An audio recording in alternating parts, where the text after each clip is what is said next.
have you had the time to look into that, and do you have any view about Obviously, I it? think this power vacuum is of great concern to us, the Secretary General, and all those who are concerned with Yemen. Here are following the situation very closely. We're trying to get an update from Mr. Ben Omar for you as soon as we can. So, obviously, these developments are ongoing, but we'll try to get you an update as much as we can. Yesterday, the groups, the armed groups in the Ghouta, East Ghouta in Damascus, bombarded the center of Damascus, and they killed several people. There was no statement about that. Another thing, although the focus is on ISIS everywhere, or Daesh, Al-Nusrah has been forgotten totally, almost forgotten, whereas they are consolidating their positions in the Golan with the help of many countries in the region. How does the United Nations view such amassment of forces or troops in a very sensitive area like the Golan?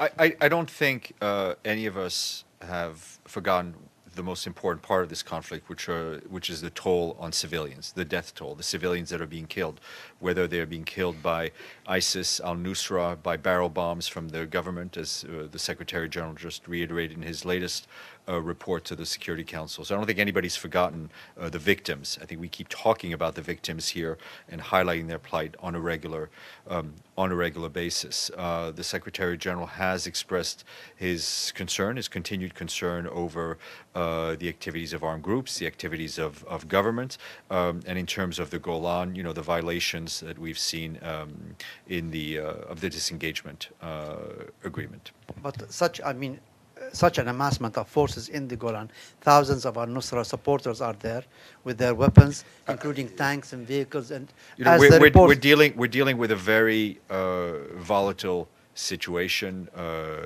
in Syria, and notably in the Golan Heights, and we would appeal for all those who can to do whatever they can to de-escalate that situation.